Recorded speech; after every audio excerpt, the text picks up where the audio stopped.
참 가을의 계절, 참 사계절 중에 가장 아름답다고 하는 이 가을을 보내면서 여러분들의 마음속에 새로운 것들이 정말로 느껴지는 것들이 있다면 얼마나 좋겠는가라고 하는 생각을 갖게 됩니다. 우리가 보통 가을을 천고마비의 계절이다 그렇게 말을 하죠. 천고마비의 계절이다. 그것은 하늘이 높고 말이 살찐다는 뜻으로 가을은 정말로 하늘천자에 높을 고자에 말맞자 살찔 빗자를 쓰고 있습니다. 그러니까 가을의 정취를 표현한 사자성어이다.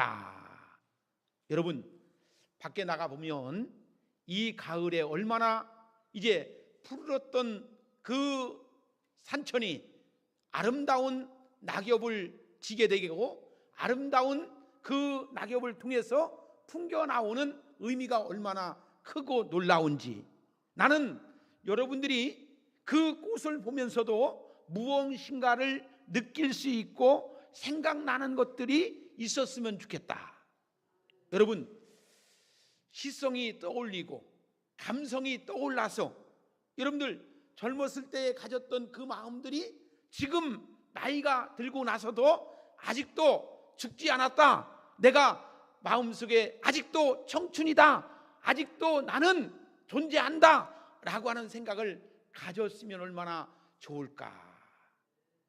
여러분들, 우리가 예배당에 나오셔도 느껴지는 것이 무엇이 있는가라고 하는 것이 굉장히 중요한 것이라고 말씀을 드릴 수가 있는 것이죠.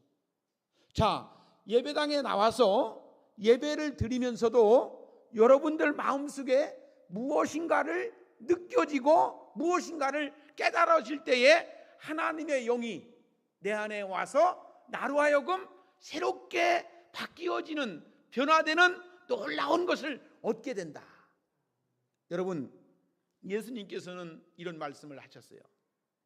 인자가 온 것은 잃어버린 자를 찾아 구원하려 함이라. 그러니까 예수님께서 이 땅에 오신 목적은 우리 인간이 죄로 인해서 잃어버렸던 것들을 도로 찾게 하신다 이거예요. 죄로 인해서 어두워졌던 것들을 밝은 빛으로 보게 한다는 거예요. 죄로 인해서 깨닫지 못했던 것들을 예수님을 통해서 깨닫게 하시는 놀라운 은혜를 더해 주신다는 겁니다. 여러분, 우리가 예배당에 오셔서 하나님의 말씀을 듣고 말씀 속에서 깨닫는 은혜, 느껴지는 은혜, 얻어지는 은혜가 있어지기를 주님의 이름으로 간절히 축복합니다. 할렐루야. 한동안 미국에서 출판되어 화제가 되었던 책이 있는데요, 한국어로 번역되어 베스트셀러가 된 책이 있습니다. 그 책 제목이 뭐냐, 성공하는 사람들의 7가지 비결이라고 하는 책이에요. 그 책을 쓴 스티븐 코비라고 하는 사람이 그 책을 썼는데, 성공하는 7가지의 비결 속에서 나오는 그 책 내용의 의미가 얼마나 큰지, 정말 우리 한국 많은 사람들이, 믿지 않는 사람들도 그 책을 많이 보고 우리 믿는 사람들도 많이 보아서 한때 베스트셀러가 된 책의 내용은 이렇습니다. 성공한 사람들의 7가지 습관을 연구하고 또 성공하고 싶은 사람들에게 도움을 주기 위한 책 내용 속에서 그 책의 가장 기본적인 것이 뭐냐, 7가지 습관 중에 하나가 시작할 때 항상 마지막을 염두에 두라는 겁니다. 시작할 때에 항상 마지막을 염두에 두라는 것입니다. 여러분, 우리가 신앙생활하고 인생을 살아갈 때에 어떤 생각을 가지고 살아가느냐에 따라서 그 삶의 질이 달라진다는 거예요. 그러나 우리의 인생에 마치는 그날을 생각한다면 하나님 앞에 우리가 진실하고 거룩하고 하나님 앞에서 의미 있는 삶을 보내게 될 줄로 믿습니다. 물론 그 책의 저자는 성공을 위한 비결을 제시하고 있지만 믿는 우리에게 충분히 교훈될 만한 말이 나와요. 그 책 속에 나오는 이야기 속에서 우리가 한평생 믿음을 지키고 살면서 인생에 다한 후에 결과를 염두에 두고 있는 내용이 나옵니다. 그리고 그 세상 속에서 결과를 염두에 두고 사는 사람의 삶의 조건이, 성공적인 조건이 하물며 만물을 지으신 하나님을 믿는 우리들 속에서 하나님의 내려주시는 평가를 그 책 속에서 내려주고 있다는 겁니다. 여러분, 우리가 인생을 살아가면서 하나님이 내 인생에 대한 평가를 어떻게 내려주실까라고 하는 생각을 한번 되짚어 볼 수 있는 은혜가 있기를 주의 이름으로 축복합니다. 자, 하나님의 평가를 염두에 두고 사는 사람과 그렇지 않는 사람과는 엄청난 차이가, 인생을 똑같이 살아간다 할지라도 엄청난 차이가 나고 있음을 우리가 볼 수가 있죠. 그것은 어떤 사람은 죄를 지어도 죄 지은 줄을 모르고 감각이 무뎌져서 그냥 그렇게 살아가는 사람이 있어요. 아무리 신앙이 좋은 사람도 죄를 짓지 않을 수는 없죠.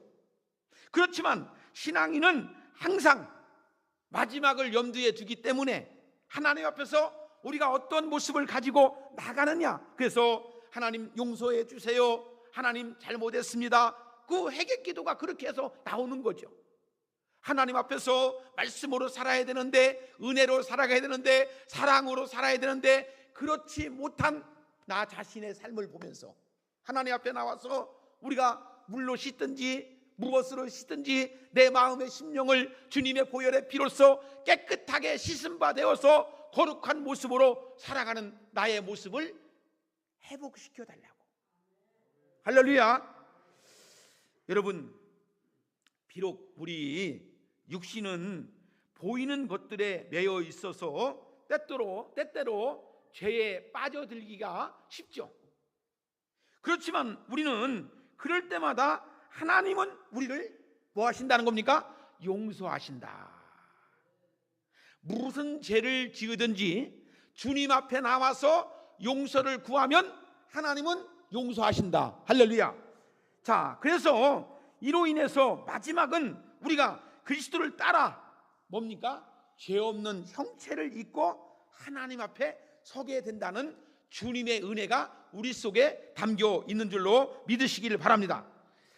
자, 인생을 출발과 종말이라고 하는 관점에서 볼 때 시작은 나빠도 끝이 좋은 사람이 있고, 출발은 화려하지 못하지만 종말이 비참한 사람이 있음을 우리가 볼 수가 있죠. 자, 여러분, 젊었을 때, 어렸을 때 힘들게 살았던 사람이 노년에 가서는 정말 행복하고 부유하게 사는 사람이 있고, 젊었을 때, 어렸을 때는 부유하게 산 사람이 건강이 좋지 않는다든지 물질적으로 어려움 당하든지 노년의 때에 아주 어렵게 사는 사람이 있는 것을 우리가 볼 수가 있는 것이죠. 이러한 관점에서 우리는 오늘 우리가 읽은 성경 말씀에 비추어서 사울이라고 하는 사람과 다윗이라고 하는 사람을 비교하면서 오늘 우리가 어떠한 인생의 삶을 통해서 하나님 앞에 기쁨을 드리고 하나님께 영광을 돌리고 내 마음속에 보람을 가지고 우리의 주어진 시간 속에서 행복을 누리면서 살아갈 것인가. 할렐루야. 그 마음을 가지고 살아갈 수 있는 여러분들이 되어지기를 주의 이름으로 축복합니다. 자, 보세요. 우리가 성경을 읽다 보면 사무엘상 9장과 10장을 보면 사울에 대한 이야기가 나와요. 그래서 우리는 첫 번째, 거기에 어떻게 나오느냐, 하나님 앞에서 출발하는 사울의 처음 모습은 화려했죠. 9장과 10장에 보면 사무엘을 통해서 사울 왕을 이렇게 소개하고 있습니다. 그는 용모가 준수했다. 용모가 준수했다. 그리고 온유했다. 그가 이스라엘 나라의 첫 왕으로 뽑힐 때에 진꾸러미 사이에 숨을 정도로 그는 겸손한 사람이었다라고 사울에 대해서 소개하고 있음을 볼 수가 있습니다. 그리고 그를 무시하는 사람에게 대해서는 묵묵히 참을 정도로 관용의 덕까지 갖춘 사람이 누구냐? 사울이었다. 근데요, 성경에 보면 하나님의 신이 그에게 내려서 마음이 새롭게 되고 예언을 하는 신비한 영적 능력까지 누구에게? 사울에게 갖게 하시는 것을 볼 수가 있어요. 다시 말하면 성령이 충만하고 인격까지 두루 갖춘 사람이 누구였느냐? 사울 왕이었다는 것이에요. 요즘 말로 말하면 더 바랄 것이 없는 완벽한 모든 것을 갖춘 사람이 누구였느냐? 사울 왕이었습니다. 게다가 그는 일국의 왕이었습니다. 그것도 이스라엘의 초대 왕이 된다는 것은 참으로 대단히 화려한 출발이 아닐 수가 없었습니다. 자신이 왕이 되려고 발버둥 친 것도 아니었습니다. 하나님의 전적인 선택을 입어서 이스라엘의 왕이 된 축복의 사람이 사울 왕이 된 것입니다. 그런데 사울이 죄인으로서 비참한 종말을 맞게 되는 모습을 우리가 보게 되죠. 그러니까 첫 출발은 화려하게 의롭게 하나님의 사람으로 출발했지만 마지막 중간쯤에서는 그의 인생이 종말에 가서는 하나님 앞에 범죄한 모습을 갖추는 것을 볼 수가 있어요. 그래서 두 번째는 보니까 사울의 범죄와 종말을 살펴보면 오늘 우리가 읽은 말씀에 보니까 하나님 앞에 죄인으로서 평가받는 이유가 오늘 우리가 읽은 본문 말씀에 나오죠. 13절에 보니까 그는 첫째로 보니까 여호와의 말씀을 지키지 않았기 때문에 그에게 하나님이 죽이셨다. 두 번째는 여호와께 묻지 않고 누구에게 물었습니까? 신접한 무당들에게 그 모든 어려운 일들을 물었다는 거예요. 자, 여러분, 여호와 하나님의 말씀을 지키지 않았다. 우리는 신앙 속에서 하나님의 말씀을 붙잡고 하나님의 말씀을 부여잡고 믿음으로 나갈 수 있는 성도들이 돼야 됩니다. 할렐루야. 그래서 여러분, 우리가 이 시대 속에서 하나님 말씀을 가지고 살아간다는 것이 굉장히 힘들고 어렵죠. 믿음으로 산다는 것이 굉장히 힘들죠. 근데요, 우리가 끝을 바라보고 살면 우리가 그 말씀을 가지고 부여잡고 나갈 수가 있어요. 근데 지금만 바라보면 힘들어요. 어렵습니다. 자, 보세요. 오늘도 잘 들으셔서 여러분들의 은혜의 인생의 삶을 통해서 하나님께 영광을 돌리는, 하나님께 기쁨을 드리는, 하나님께 감사를 드릴 수 있는 여러분들의 인생의 축복된 인생이 되어지기를 주의 이름으로 축복합니다. 사무엘상 13장 5절부터 14절에 보면 블레셋 사람들과 전쟁이 일어나는데 블레셋 백성은 해변에 모래알 같고 많은 사람들이 있었다고 말합니다. 게다가 이스라엘은 무기를 제조할 힘도 없고 이스라엘 나라는 힘도 없고 정말 철공이 없어서 사울과 요나단만이 칼이 있었고 나머지는 뭐가 있었느냐? 삽자루, 꽃갱이자루 이런 것만 가지고 있었다라고 말해주고 있죠. 그러다가 사태가 위급해지자 굴과 숲을 같은 은밀한 곳으로 다 숨어버립니다. 이때에 사울은 길갈이라는 곳에서 7일 동안 사무엘이 오기를 간절히 기다렸지만 그가 오지 않았어요. 왜냐하면 출전하기 전에 하나님께 도움을 청하는 제사를 드리고 그 마음속에 그렇게 행하려고 하는 마음은 있었지만 사무엘이 오지를 않습니다. 사무엘이 오지 않자 백성들은 낙담해서 흩어지기 시작합니다. 다급해진 사울은 임기응변을 발휘해서 자신이 제사를 수행하게 되는 일을 합니다. 어떻게 보면 사울이 행한 행동은 당연하다고 어찌 보면 할 수 있겠지만, 앞에는 적군이 몰려오고 백성들은 흩어지기 시작하니 얼마나 사울 왕으로서 당황했겠습니까? 언제 오를지도 모르는 사울만 기다릴 수가 없었을 겁니다. 그래서 제사를 드리기도 전에 모든 것이 끝장날 것 같은 생각이 들었을 수도 있습니다. 그래서 자신이 직접, 왕이 직접 제사장이 제사를 집전하는 것이 아니고 왕이 직접 제사를 집전하는 누를 범하는 것이죠. 사무엘이 와서 이렇게 말을 하죠. 여호와의 말씀을 지키지 아니하고 또 신접한 자에게 가르치기를 청했다고 사울 왕을 책망을 하죠. 그러면 사울 왕은 잘못한 것을 고백하고 자기의 잘못을 뉘우쳤어야 되는데 고백도 하지 않고 뉘우치지 않는 사울 왕의 모습을 볼 수가 있는 것이죠. 여러분, 우리가 아무리 어려움에 처했어도 하나님께서는 명령하신 것을 따르기 위해서는 반드시 뭐한 것이 있어야 되느냐? 진실한 믿음이 있어야 돼요. 여러분, 우리가 지금 행하여지는 것들과 나중에 행하여지는 것들을 보면서 우선 당장 급하다 보니까 우리가 앞에 있는 것을 더 우선순위로 정할 때가 있죠. 저는 여러분들이 신앙만큼은 진실한 믿음을 갖기를 주의 이름으로 축복합니다. 오늘 이 세대가 이렇게 어려워도, 우리가 이렇게 혼탁해도 오직 여호와의 말씀을 부여잡는 여러분들이 될 때에 축복의 사람으로 이 땅에서 살아가게 되는 거예요.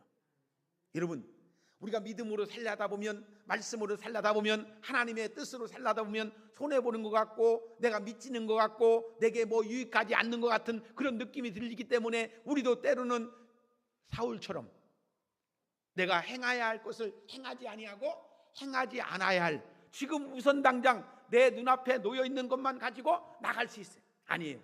여러분, 내가 힘들 때, 어려울 때, 아플 때, 곤고할 때 하나님 앞에 나와서 예배드리면 하나님이 복을 주셔요. 그것을 바라볼 수 있는 여러분들이 되어지기를 주의 이름으로 축복합니다. 자, 우리는 진실한 믿음이 있어야 돼요. 자, 하나님이 나의 진실함을 알고 있다, 알아주신다. 할렐루야. 여러분, 사람에게 보이는 믿음이 아닙니다. 사람에게 보여주려고 하는 믿음이 아닙니다. 하나님이 알아주는 믿음, 하나님이 인정하는 믿음을 가지고 나갈 수 있는 여러분들이 되어지기를 주의 이름으로 축복합니다. 여러분, 우리나라에서도 일제 36년 동안 일본에다가 일제 36년 동안 신사참배라는 것이 있었죠. 그런 신사참배를 해야 된다, 안 하면 어려움이 있다, 아니면 교회를 문 닫는다 하니까 어떻습니까? 많은 우리 개신교 목사님들도 교인들도 신사에다가 절하기도 하고 신사에다가 의지하기도 하고. 왜? 우선 당장 그렇게 해야 되니까.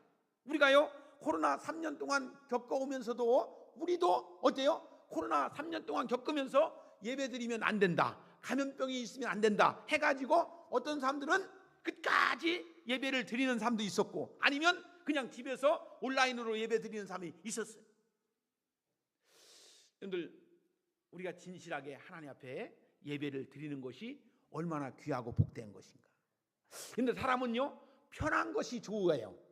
쉬운 것을 좋아해요. 그죠? 사람들이요, 누구나가 다 편하게 살았으면 좋겠어요. 쉽게 좀 살았으면 좋겠어요. 근데 우리 하나님은요, 어려워도 힘든 것을 선택하라 할 적에는 선택할 수 있는 믿음의 신앙이 있어야 돼요.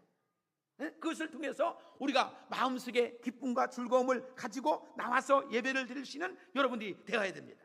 자, 오늘 우리가 읽은 본문 말씀에 보니까 사울이 여호와께 범죄한 두 번째 이유가 여호와께 묻지 않고 신접한 자에게 물었기 때문이라고 말씀해 주고 있습니다. 사무엘상 28장 4절과 8절에 보면 이 사건에 대해서 이렇게 말씀해 주고 있습니다. 사울이 첫 번째 범죄한 후에 다시 세월이 흘러서 선지자 사무엘에게 묻게 됩니다. 사울왕은 그를 애도하여 이스라엘 땅에서 신접한 자들을 다 쫓아내죠. 이때에 블레셋이 다시 쳐들어와 합니다. 사울왕은 블레셋 사람들의 군대를 보고 두려워서 그의 마음에 크게 떨린지라고 그렇게 기록해 주고 있어요. 그리하여 사울왕은 나가서 싸워야 하는지를 하나님께 묻지만 하나님은 응답이 없습니다. 사울이 여호와께 묻자오되 여호와께서 꿈으로도 우림으로도 선지자로도 그에게 대답지 아니하므로 그랬죠. 여기서 우림이라고 하는 하나님의 뜻을 물을 때에 제사장이 사용하던 구슬을 말합니다. 그냥 나가서 싸우자니 상대가 안 될 것 같고 그렇다고 항복할 수도 없는 노릇이어서 불안하고 답답하기 그지없는 정도로의 상황이 놓여 있는 거예요. 얼마나 답답했으면 자기 손으로 몰아냈던 신접한 여인들을 다시 초청을 했겠습니까? 오늘 본문 말씀에 보니까 기록된 사울의 두 번째 죄가 여호와께 묻지 않았기 때문이라고 말해주고 있어요. 하지만 사울이 여호와께 묻지 아니한 게 아니고 물어도 응답이 없기 때문에 신접한 여인을 찾아간 거예요. 여러분, 우리도 답답할 때가 뭡니까? 우리가 하나님께 기도했어요. 간절히 기도했어요. 근데 하나님이 아무 소리도 안 하세요. 응답하심이 없어요. 그때에 우리가 어떻게 합니까? 보여지는 것, 들려지는 것, 말해주는 것, 기죠? 여러분, 우리 예수 믿고 구원받고 교회를 나오는 사람들도 답답해요. 하나님의 음성이 없어요. 하나님의 말씀이 없어요. 그때 어떻게 합니까? 교회 다니는 사람들도 신년 정초회가 되면 올 1년 동안 운세가 어떻게 될까? 좋은 일이 있을까? 나쁜 일이 있을까? 우환이 있을까? 복이 있을까? 이 걱정하다 보니까 어떤 목사님은 기도하다 보면은 찬송가를 참 말씀을 통해서 기도하게 되면은 막 말씀도 주시고 막 은혜도 주시고 뭣도 주시는데 우리 교회 목사님은 그런 말씀도 하나도 안 하니까 어떻게 합니까? 들려지는 저기 타로집이나 무당집에 가서 오늘 나의 운세가 올해 운세가 무엇입니까? 라고 묻는 사람들도 있다는 거예요. 그런데 우리가 답답하죠? 불안하죠? 우리가 한 해 동안 우리가 맞이하면서 새로운 한 해를 시작하면서 불안하죠? 어떤 일이 있을지, 사고가 있을지, 복이 있을지, 좋은 일이 있을지, 안 좋은 일이. 근데요, 우리가 성경에 보면 하나님의 사람은 하나님이 지켜주신대요. 응? 할렐루야. 하나님의 사람은 하나님이 붙들어 주셔요. 함께 하셔요. 좋은 길로 함께 하심을 믿으시고 그 여호와 하나님의 인도하심을 받는 우리 오송봉산교회 성도 여러분들 되어지기를 주의 이름으로 축복합니다. 세 번째로는 사울과 다윗의 차이점에 대해서 여러분들에게 말씀을 드려요. 한편으로 보면 하나님께서 너무 가혹하죠. 왜?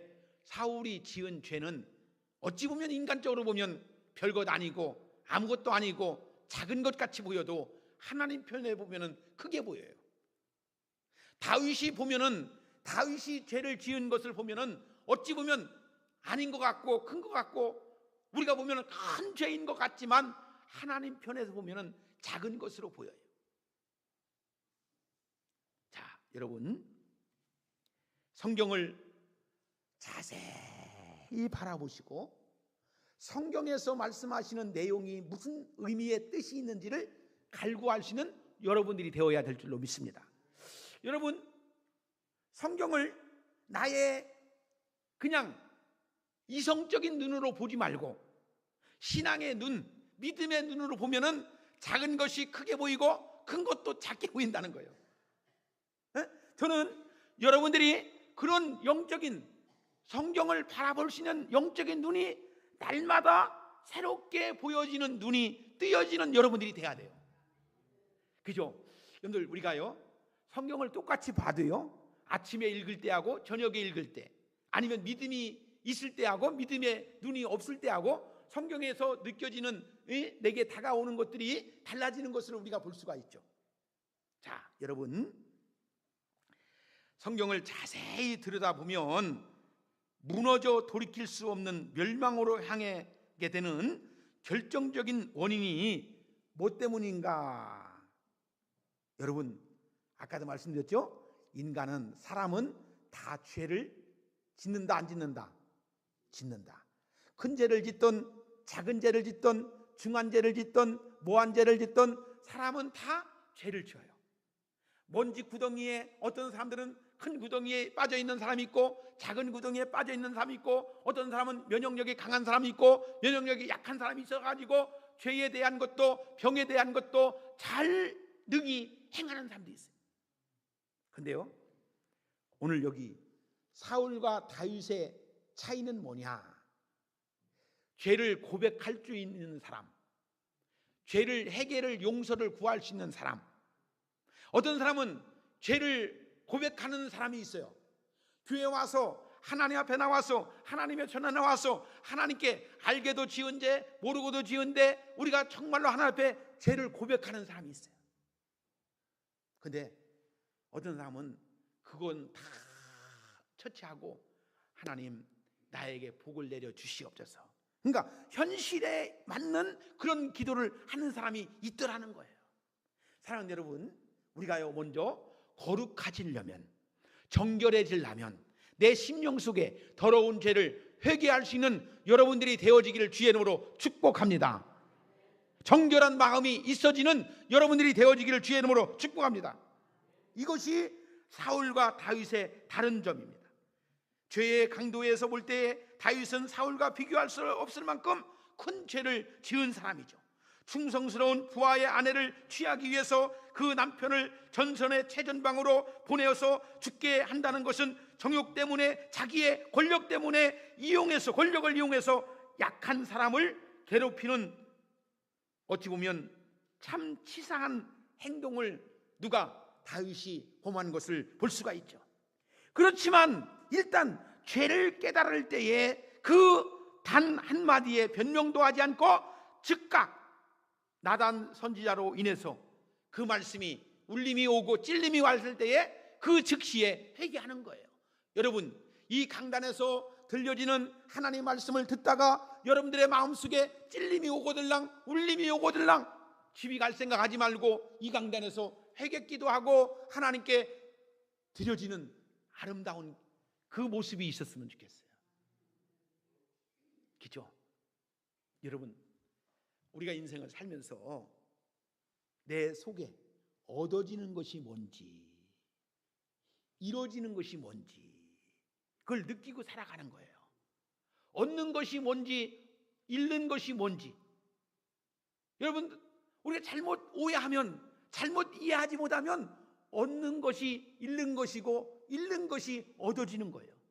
그러니까 지금은 내가 잃는 것 같지만 얻어지는 것이고, 얻어지는 것 같지만 잃는 것이 된다는 거예요.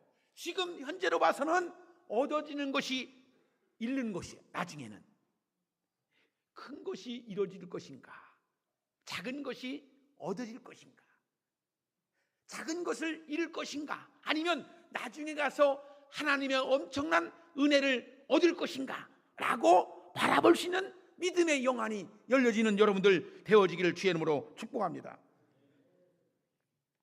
우리 한번 시편 6편을 한번 우리 화면에 나오는데 그 성경을 같이 한번 읽도록 하겠습니다. 이 성경학자들이 이 시편 6편을 다윗의 이 시를 우리아의 아내를 범한 것에 대한 회개의 기도가 시편 6편에 나오는데요. 여러분들, 다윗은 어떻게 회개 기도를 했는지 우리가 한번 천천히 같이 읽어 나가도록 하겠습니다. 같이 시작. 여호와여, 주의 분으로 나를 책망하지 마시옵소서. 주의 진노로 나를 징계하지 마옵소서. 여호와여, 내가 수척하였사오니 내게 은혜를 베풀어 주옵소서. 여호와여, 나의 뼈가 떨리오니 나를 고치소서. 나의 영혼도 매우 떨리나이다. 여호와여, 어느 때까지나이까? 여호와여, 돌아와 나의 영혼을 건져시며 주의 사랑으로 나를 구원하여 주옵소서. 사망 중에서는 주를 기억하는 일이 없사오니 스울에서 주께 감사할 자 누구 오리까? 내가 탄식함으로 피곤하여 밤마다 눈물로 내 침상을 띄우며 내 요를 적시나이다. 아멘.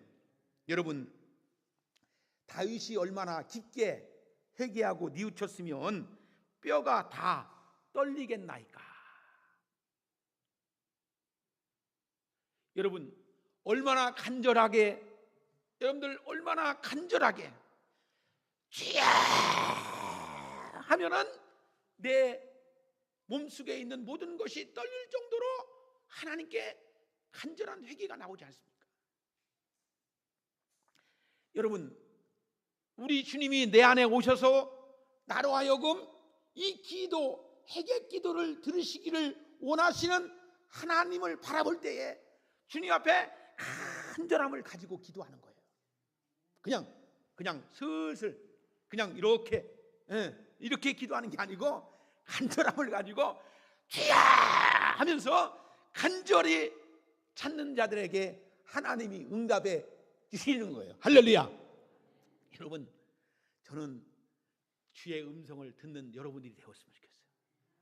여러분, 주님이 나와 함께 하신다는 것을 느끼는 여러분들이 되었어요. 기도하는 중에도 마찬가지입니다. 찬송하는 중에도 마찬가지입니다. 말씀을, 예배를 통해서 하나님께 영광을 돌리는 것도 마찬가지입니다. 주님이 나와 함께 하심을 믿고 주님이 나와 함께 하심을 통해서 하나님이 영광 받으신 것을 볼 때에 하나님께 너무 감사하다. 여러분, 자연 속에서 오는 그 소리를 들을 수 있는, 느껴지는 것이 있는 것이 얼마나 귀하여. 똑같이 보지만 보는 이에 따라서 다르게 보여지고 느껴지고 행하는 것이 있듯이 우리가 하나님 앞에 나와서 예배를 드리면서도 마찬가지. 성령님이 내 안에 오셔서 그 성령님이 나로 하여금 볼 것을 보게 하는 하나님의 은혜가 있다는 것이 얼마나 귀하고 복된 거예요. 사랑하는 성도 여러분, 저는 여러분들에게 이 말씀을 꼭 드리고 싶어요. 진실한 마음 속에 내 진정으로 사랑하는 마음이 있을 때에 우리 주님이 내게 찾아오신다는 거예요. 할렐루야. 여러분, 우리가 진정으로 뉘우칠 때에 하나님은 그 기도에 응답해 주신다는 거예요. 하나님이 사울의 기도에 응답하지 않은 것이 뭡니까? 다윗처럼 진실한 회개가 없었기 때문에 그래요.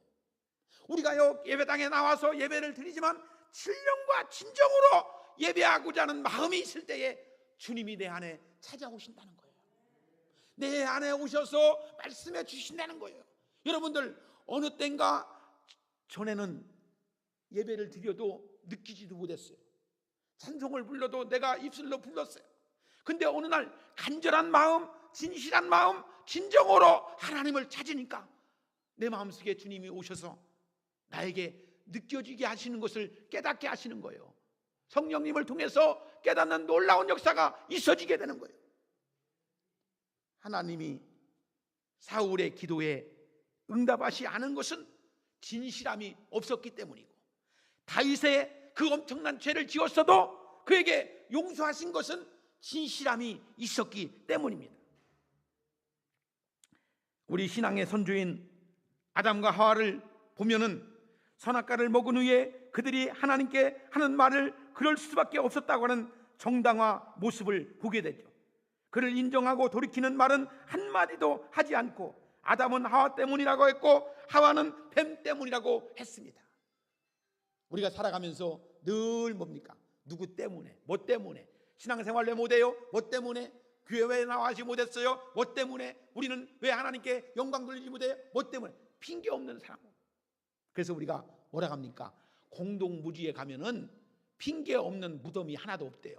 여러분들, 교도소에 가보세요. 교도소에 갇혀있는 사람들한테 왜 그 범죄를 저지른다고 하면은 다 이유가 있어요. 다 그럴듯해요. 우리 하나님 앞에 진실한 마음을 가지고 신앙 제일주의, 하나님 앞에 온전하게 영광 돌리는 것을 여러분들이 갖는 가장 고귀한 것으로 기억하시는 여러분들 되어지기를 주의 이름으로 축복합니다. 여러분, 이제 결론적인 말씀을 드리면서 꼭 기억해야 할 것, 사람이 영생을 잃어버리게 된 사건은 죄를 범하였다는 사실보다 그것을 인정하고 돌이키지 않았기 때문이라는 것입니다. 하나님은 누구라도 돌이켜 회개하는 사람을 용서하여 주시며 우리를 통해서 하나님은 영광을 받으시기를 원하신다는 거예요. 사람이 그 인생을 아무리 화려하게 출발했다 할지라도 회개할 줄 모르는 사람은 그 종말이 비참할 수밖에 없다는 사실입니다. 저는 여러분들의 인생이 예수 믿고 축복된 인생, 그걸 간증하면서 자, 예수 믿었더니 이런 건강의 복도 오게 되고 물질의 복도 오게 되고 사람의 복도 오게 되더라 라고 하는 간증이 많이 있었습니다. 젊었을 때는 고생하고 뭐 했어도 이제 늙어서 나이가 들어서 노년이 됐을 때에 하나님을 잘 믿었더니 이런 복이 오더라. 특히 우리 오송봉산교회 오셔서 참된 주님을 발견하시고 그 주님을 통해서 내 인생이 바뀌어지고 정말 여러분들이 주어진 한 삶 속에서 하나님의 놀라운 은혜가 무엇인지를 깨닫고 믿음으로 인해서 늘 기쁘고 행복한 삶을 통해서 늘 하나님께 영광을 돌리는 여러분들이 되어지기를 바랍니다. 여러분, 우리 인생은 영원히 사는 인생이 아닙니다. 복된 인생은 자신이 허물을 주님께 내려놓고 참여하고 주님의 은총을 입어지는 인생을 살아가는 겁니다. 여러분들이 잘 아는 히브리서 9장 27절에 보니까 한 번 죽는 것은 사람에게 정하신 것이요 그 후에는 심판이 있다고 말씀해 주고 있습니다. 우리는 사울 왕을 거울 삼아 어떠한 일이 있어도 죄를 정당하지 않고 돌이켜 회개함으로 말미암아 인생을 다 마친 후에 주님의 은총을 안길 수 있는 귀하고 복된 하나님의 복 있는 삶을 살아갈 수 있는 우리 오송봉산교회 성도들이 다 되어지기를 주의 이름으로 축복합니다. 기도하겠습니다.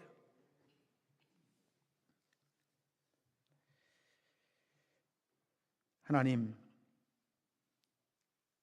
우리를 이처럼 사랑하여 주시사 주님을 통해서 잃어버린 것을 다시 찾게 하시고 생각나게 하시고 깨닫게 하여 주시니 정말로 감사합니다. 인생이 무엇인지, 우리의 사는 삶이 무엇인지를 잘 몰랐던 우리들에게 오늘도 주님이 말씀하셔서 다시금 깨닫게 하시고 알게 하시고 그 길을 나아갈 수 있도록 인도하여 주시니 정말로 감사합니다. 주여, 사울처럼 회개하지 않는 심령이 아니고 다윗처럼 회개할 수 있는 진정한 마음을 가지고 간구하시는 우리 성도들이 될 수 있도록 하나님 역사에 주옵소서. 하나님, 주의 음성을 들음으로 인해서 주의 말씀을 생각나게 하는 놀라운 은혜가 있도록 역사에 주옵소서. 예수님의 이름으로 기도드리옵나이다. 아멘.